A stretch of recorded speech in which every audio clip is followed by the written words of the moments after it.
Welcome to We Know Marketing, We Promise. I'm Kelsey. And I'm Naoma, and this is a show about how to actually build a brand that works. Okay, welcome back. Today we are going to talk about confidence and making decisions in business. Yes. And we're both starting this episode off a little hesitantly because we don't know how to start it. So I think we're going to start with questions. Which plays into our indecisiveness. It does. Or at least mine.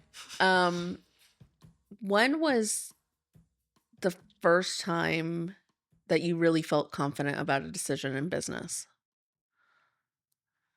Wow, that's a good question. There was no prep work for this, y'all. So I would say when I think of confidence, I think a lot of sales. I don't have as much confidence issues when I'm like talking about like leading my team or really being in relationship with current clients. But when I'm thinking about prospective clients, potential clients, and doing sales calls, that's where I notice my confidence. Like I really need to show up confidently, and Yes. my mental, where I'm at mentally drastically changes sales calls for me. So I would say the first time I felt confident would have had to have been when I stayed on a sales call. I'm remembering this now because I did a lot of practice sales calls because I was doing LinkedIn cold outreach to get a lot of reps in, honestly, for discovery calls. And so I would get a lot of discovery calls booked from LinkedIn. And so I was doing like 4 or 5 a week. And I was able to like really build out my framework on like how I wanted to ask questions. And I think that that was kind of the beginning of me becoming a really curious person. And that actually really helped me in my strategy sessions too, because I remembered a lot of the questions I would ask in the discovery process. And then once they signed, I then took it at like a deeper level. So I think my confidence came through seeing my increased curiosity for the client and being able to like really comprehend what they're saying and go deeper with the questions of like, okay, well, why do you want to, why are you wanting your social media to bring in an additional, $250,000 of revenue for your company? It's like, well, because it's great to have money. It's like, no, well, why? Like, of course it's great to have money, but why do you want your social media to do that? And it was like, if I would just keep asking why, what I would find is like the real vision really is kind of where I was actually even going with it, which is what we talked about in a previous episode. So yeah, I would say when I got through my framework and I started actually being able to like move through that framework, that built a ton of confidence in me. So And where do you think business owners need the most confidence? In what aspects of their business? I think it's different for everyone. Like you have to be able to make hard decisions quickly and you're not always going to do it right. And so I think when I'm like thinking of the ins and the outs of my business with like I probably hire too soon and I probably change things too quickly in a project management system or like, but I'm not afraid to make those decisions and not afraid to really mess up. And I know that affects people and I don't really want to mess up, but I've also learned that if it's maybe like 70%, I wouldn't even say 80, like 80%, I'm kind of thinking this is the right thing to do. Just do it, because the indecisiveness actually causes even more destruction and isn't great. So it's like, I think you have to make it with operations. You have to make it with like finances, how you're going to price things, your offer, how are you going to do your operations, how are you going to do your sales calls. So I think you have to be able to make quick decisions. And what I've noticed is I can make those decisions more confidently in those other areas. But with sales, I had a little bit harder of a time walking confidently. And I think it's because it wasn't really a decision. It's actually them making a decision and then also me making a decision to like partner with them. And so there's actually a little bit more on the other side. And I think that's why I have less confidence in it. But when it comes to like systems and operations, like you're going to have to make those decisions and you need to not be indecisive with those. You need to be confident and know that you're not going to always get it right. But I think that that's what I would think of as like 10 different categories in a business you have to make hard decisions in. I mean, yeah. When you line them all out, I was like, oh God, I make a lot of decisions on HR, the like, daily. Yeah. I mean, I'm trying to figure out like offering a job to someone right now. Like what does from the last person that I onboarded, like, how do I wanna change the onboarding process? Mhm. And you have to just be willing to, like, know that you're not doing everything great. So it's like when I onboarded the last employee, like, it was fine, but, like, it can be better this time. So, Yeah. like, what does my checklist need to look like? What does the offer letter need to look like? Like, it's okay to keep improving things, but you have to make that decision. Or I don't have capacity to do this, so, like, I'm gonna offer her the job the same way I did this last employee, even though I know it's, like, just fine. Yeah. That's also a decision. Yeah. I do think that you get more confidence by the more decisions that you make Yes. because it just builds your own confidence. Yeah. And you can see the fruit of it one way or Yeah. the other. Like, man, I see mine this year with, like, I've had a very hard time with a team. Like, I've had a Mhm. very hard time hiring. I've had a hard time firing. I've had a hard time letting people leaving. Like, leadership has been challenging for me. I didn't know that I ever wanted to, like, actually grow a team, but that's where I am. And that's kind of what I feel called to right now. And so that has been very hard for me. And so whenever I went to interview someone for our second project management role, which I've known we've needed for at least 2 months, I brought my business coach in. I brought Clint, and he came to the interview and was able to give me insight because I didn't trust myself. Like, I was not walking confidently into that interview. And poor girl, I've interviewed her 4 times Mhm. because I wasn't confident. So that's another area that you have to, like, walk in confidence. And if you can't, you need to pull someone else in to give you the confidence that you need so that you can make a decision. Because I needed to give her an answer, yes or no. Yeah. Well, I think that's where it gets into like where you're borrowing confidence from someone else a little bit. Which is something that we have here on my notes that I cannot find right now. But um No, I think that's good to say because I'm even thinking of, like, strategy sessions and with clients and sticking to our process. And when they push back on a lot of things and they're like, "Well, why are we doing this the way that we're doing it?" Because everything I do is very strategic based on their vision, like we yeah. talked about. That's how I get to the why of what we're even doing, and that's actually how you create revenue for a business through social media. And so if I know that this is going to create revenue for them and they've given me that vision, like, it's my job to hold them to it. That's quite literally why they hired me. Yeah. And so sometimes I'm like, well, is this best for them? And I need to tap into you and say, like, I'm having a hard time. Like, they're pushing back on everything. Like, is this actually what's best for their company? And it's like for you to be like, no, you know what you're doing. Look at all the case studies, Kelsey. Look at this. Like, and you Yeah. kind of can pull me back in. I mean, that's so needed. Yeah. Yeah, so I found it. Okay. The cheat code is to borrow someone else's confidence. So that's part of it. When you trust someone's expertise, you make decisions faster. Hmm. Um and I hate this one, but it says women often need external validation to give themselves permission. I I think you probably need that in the beginning after you've made so many decisions. I I'm not finding I need that as much, but I do when you're talking about I broke the process, this client is pushing back.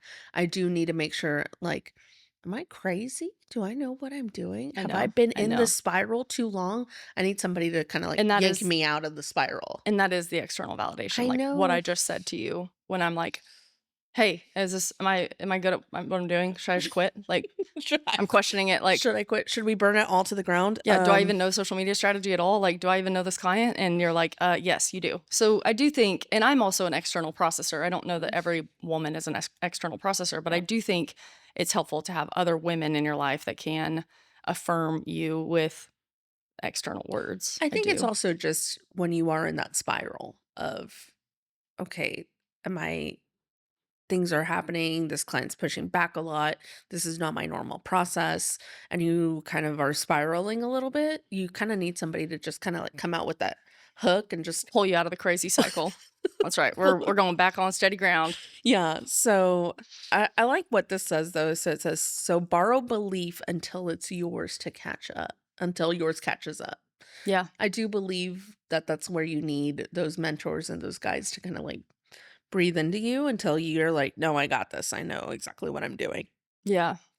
Um, And there's no shame in that, like pulling someone alongside you. Like no. we need we need people. Like, it was such a gift to have Clint in that interview. And then, I mean, within an hour of finishing that interview, I sent her the offer for the job. Like, I just needed that last little boost. Yeah, you just needed that little, Uh-huh. like, yes, no. Yeah. Yeah. I knew in my gut, like, she is a good fit, and there Mhm. was tons of factual information to prove that, like, it'd be very different than what I've previously hired, but, Mhm. I needed someone else's eyes on it. Yeah. I think some of the issues that people stumble upon with confidence, and some people is also me sometimes, that's fine, is we kind of fall into the I'll decide when I feel more confident about that. And that's kind of what you're talking about, where you're like, I need to make this decision now rather Mhm, than let it linger in the unknown. mhm, Um, but I know a lot of people, and I used to do this a lot where I would just sit with something for a long time until I felt more confident about the decision. But this is really just a trap because um you're kind of waiting for your nervous system to regulate, or you think that confidence is emotional mhm, when it comes from decisions, and decisions are strategic. Like, when mm, you have facts in front of you, it's a lot easier to be like, "Yes, no, yes, no, yes, no," and that's how your confidence gets built up. yeah, But I pretty but sure Alex Hormozy has a quote about that. rude. Our favorite LinkedIn bro. No, it's something so ridiculous, I'm gonna look it up on ChatGPT. Number 1 fan. But I think that's really important to understand why decisions are hard to make. So one is you're scared you're gonna be wrong. That's normal. Which you will be. Which just get used to being wrong. Yeah. Welcome to entrepreneurship. This is incredible. Okay, I'm ready. I'm gonna read you guys 4 Alex Hormozy quotes about confidence real quick. Just a slight little. Just a little side quest. This is kind of like an ad for him, you know. Confidence isn't something you have; it's something you earn by keeping the promises you make to yourself. I like that one actually. Okay. Number 2, you don't become confident by shouting affirmations. You become confident by stacking undeniable proof that you are who you say you are. Number 3, most people think they need confidence to start. In reality, you build confidence by starting before you feel ready. Okay, I kind of like that one. I kinda just Number 4, our last one, the fastest way to build confidence is to do the things you keep avoiding. yeah. I like the undeniable proof. It's just so dramatic. It is, well, That's kind of him, though, that and is, me. yeah. Yeah, you do need the nose strip. I do. I need to like pull that thing out and always be in my like muscle tank, sitting here and recording podcast. One day, guys, I'm just gonna show up and be dressed as Alex Hormozy. Maybe we should get you, like, the buff arms that are, like, inflatable. That would be so good. Maybe I could talk to him then. He wouldn't be so untouchable. He'd be like, "This girl's ridiculous. What is going on?" Maybe that'll be a Halloween episode next year. I'll dress up as Alex Hormozy. Okay, That would back be to the good. episode. Back to the episode. So, the things that make making a decision hard are fear of being wrong. Just get over it, you're gonna be wrong. Fear Yeah, of disappointing someone. I think this was a big one for me for a long time. yeah. And then fear that your intuition is wrong. And then the thing is those are the 3 main factors as to why you cannot make a decision. But to reframe it, most decisions are reversible. Most decisions simply require iteration, not perfection. Hmm. And most decisions lose more ROI through delay than through That is error. 1000% true. Yes. So, You lose time is money. Like you lose it when you're not making the decision. Yeah. And I would just say, like, I feel a lot of freedom when I read those 3 things and I'm like, yeah, I have all those things. Like, I'm afraid of this and blah, blah, blah, blah, blah. But, like, guess what? They're all going to happen and they're going to happen a lot when you're running a business. So that almost gave me the freedom to be like, not okay. like F it, but like, But yeah, yeah. kinda. Like, I can't live in this fear to where I'm not making any decisions, but I also like want to be discerning with the decisions that I'm making and also knowing that I'm not going to do it perfectly. So you can live in this like tension. And I think you have to live in that tension Mhm. because you learn from every mistake. You do. Like, I mean, it's unless you not choose not wasted. to. Yeah, I mean, unless you choose not to. Yeah, it's not wasted. It does not have to be wasted. It does not have to be wasted. And so, yes, you will disappoint people. You will let people down. They will let you know, and you'll have to deal with that. But guess what? You grow in how you have conversations with people and how you reconcile and restore relationships, because you are going to disappoint people and they're going to disappoint you. And one thing I don't think we do super well in this culture is bring restoration to hurt and disappointment. Like, hey, you disappointed me here. You hurt my feelings here. Yeah. You are And so good at that. it's like, let's figure it out. Of Yeah. course I did. Of course I did. I move at a pace that is unbelievable. And in that, I miss people sometimes. And so, Hmm. Yeah. I yeah. I don't know what I don't have anything to add to that. it's fair.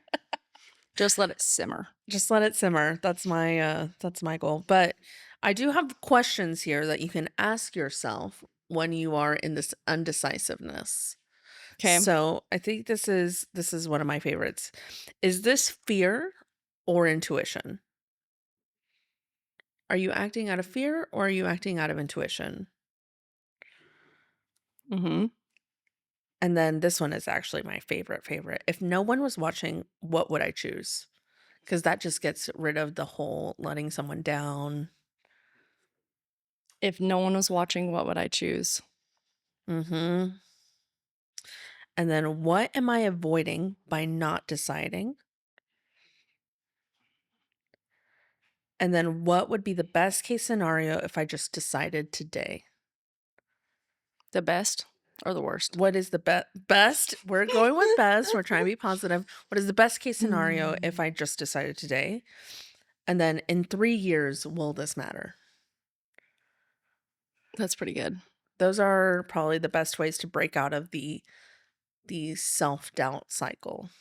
Yeah, I think the hard one for me is if no one was if no one else was watching, then what decision would you make? Yeah. Because that is not logical. Of course, there are always going to be people watching. There are always going to be people around. So for me, that's hard for me to go there mentally, because it's like Oh, that really? is an impossible scenario. I feel like it's so freeing to me. So it's like, how can I learn to make a decision and not give a crap about what anyone thinks? Except for those select people that I have given that space in my life. Yeah.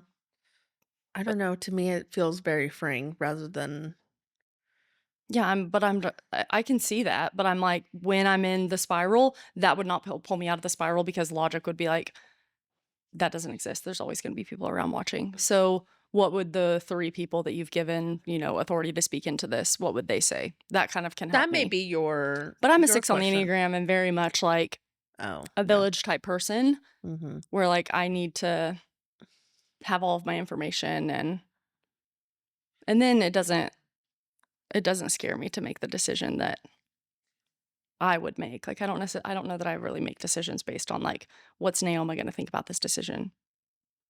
No, but I think there are a lot of women in business that definitely make decisions that or don't make decisions because what will my family think of me pursuing this? What will my best friend think? What will That's true. my uh whatever?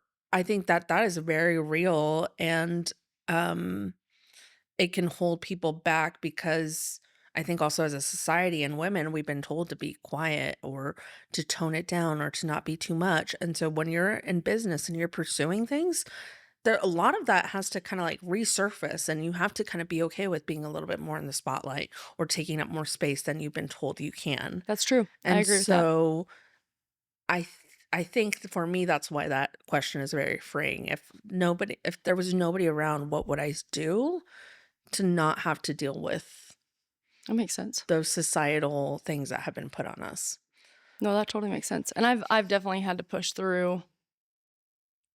It's like I have moments where I'm like faced with something and I can see it right in front of me, and it's like, is it going to like completely overtake me, or am I going to like punch through it? And Mhm. I've had a lot of those things with, what are people going to think of me, especially with posting on social media. Like, Yeah. I mean, that's a huge, That was a huge one for me to overcome at very, very first. vulnerable thing to do. And to start sharing my expertise and actually like walking in the authority of my expertise. And Yeah. the giftings that I have and like the ways that I'm like uniquely made and just being okay with being Kelsey. And I think for a long time, like I didn't even know who Kelsey was because I had done that, Yes. where I had just assimilated to every person around me to people please. And then I'm like, wait, I'm like really freaking cool Mhm. as just me. And I'm kind of figuring out like, what do I like and what are my hobbies and what would I spend my free time doing if like I didn't have this person telling me what I should spend my free time doing, or just Mhm. because I'm around this person all the time and this is what they like to do. Do I even like to do this? Mhm. And I think that's how I ended up at Glacier National Park this summer because I was like, I never knew that I enjoyed hiking until I like really started to learn who I am. And I love hiking. I love being outside. And so I was like, I'm planning a freaking trip to Montana and I'm going to hike in Glacier National Park and I'm going to train for this hike. Like, but I didn't do that because anyone else, I mean, I quite literally almost went alone. Yeah. Bethany came the week before. Yeah. Yeah. Like, she was able to get off work, like, and I almost did the entire thing by myself. Scared of bears, like, doing it alone, being in a new place alone. I mean, there's a lot of fear that I was just like, boom, boom, boom, because this is who I am and this is what I love to do, and so I'm gonna go and do it. Mhm. Um, yeah, and so I would encourage people to see it right in front of you and then, like, press through it. Press through it. Like, get to the other side. Don't I avoid it. Well, I think that's where it's really like this. Have you heard of the story of the bisons No. in a storm? No. You haven't heard of the story? Okay, it's probably one of my favorite ones about entrepreneurship. So, bisons can feel when a storm is coming, and cows and cattle will run from the storm. But bison is the only animal that will face the storm head on and go straight into the storm because they know that the fastest way to get through the storm, get over the storm, is to go through it.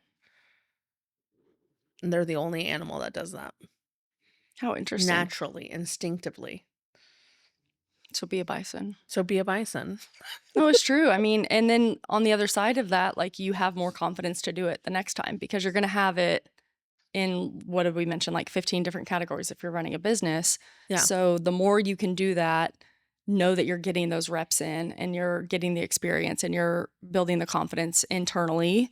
And then you start building that external confidence too that you don't even realize that you have. Yeah. But people love Mm. to work with people that are confident in their expertise. People Yes. love to work and partner with people who are very secure Yeah. and they're not looking for validation and identity from their client or employee. Or I mean, it's just that's a very heavy burden to bear for someone. So Yeah. know that when you are in relationship with all of these people, the more work you can do on yourself and becoming more confident and walking in like the strengths that you have and also being humble in the areas that you're weak, like that's also confidence, being able to Yes. speak that and watch how much more peaceful your life becomes because that's Yeah. what I've noticed in my life. Yeah. I agree. I think one of the things, so I know that you're way better at sales than I am, but And why recent do you say that all the time? I don't think that's true at all.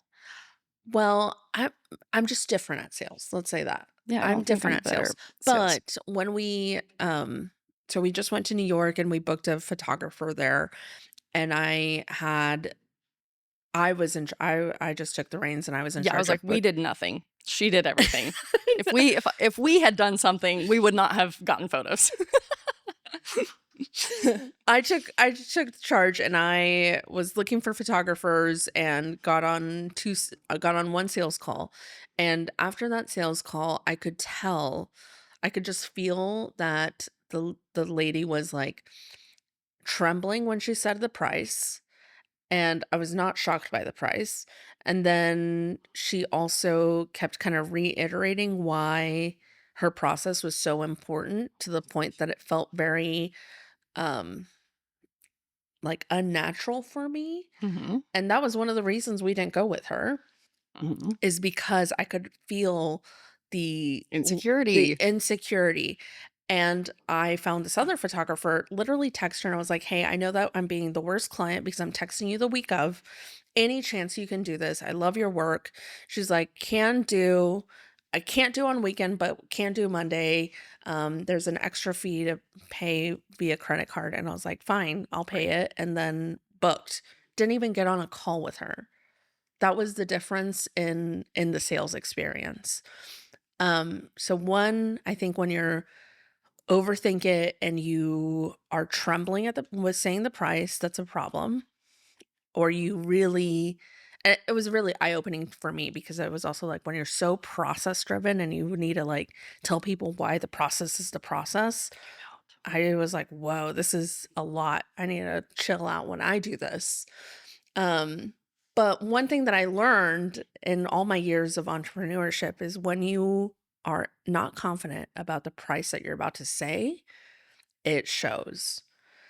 So I would highly, this is a tip that I took from Christo many years ago. But when you are about to say your price, get in your car or get in a space where you're alone and practice saying the number out loud. Mm-hmm. Practice saying $10,000, $15,000, because it sounds very different saying that's $15,000 rather than that's $15,000. That sounds very different. And then shut up. And then just let That's it like lie been the best sales advice I've gotten is like say the price and then shut up. and Sit in the awkward sit silence. in the awkward silence. Like it will feel so uncomfortable. What's funny is I'm literally thinking of a situation. A couple years ago, I'm on a sales call and I say the price, I'm like, it's $5,000 a month. And I'm like explaining myself. Of course, I didn't just shut up. And the client on the other end was like, if it's $5,000, just say it's $5,000. Like you can be confident in your price. And if I can do it, then I can do it. And if I can't, I can't. And he like very clearly spoke into the insecurity that I had. Yeah. And I was like, that was obviously a gift, but you also won't get confident. Like that helps. But like you won't get confident until you have reps. Like you have got to just do it and realize it's going to get easier and easier because you're also building up more and more credibility. And I think sales especially, it's like, how crappy your processes are. You know how much client turnover you've had this year. You know your employees' levels of expertise. And you're so aware of all the issues in the business. So when you can get on a sales call and show up and actually share with conviction that you can do something good for their business, they are going to be way more likely to hire you. Yeah. And that doesn't mean you're going to do it perfectly, but like, and that's where I had to get out of the perfect mindset. And then I could show up to sales calls differently because I know, and I mean, we could do an entire episode on like sales calls because I have so much more to share and we're like pretty much out of time. Yeah. So we'll do that next. But essentially what we're saying is make the decision and then fix it later. Find people that can pull you out of your spiral of indecisiveness. Borrow their confidence. Borrow their confidence so that you can then learn to lean on your own. Mm-hmm. And practice saying the damn price and don't tremble when you say it. Mm-hmm. Anything else? Yeah, but I'm going to save it for the next episode. Okay. Bye. Bye. And that's a wrap on this episode. If you found this helpful, hit subscribe, leave a review, or share it with a friend.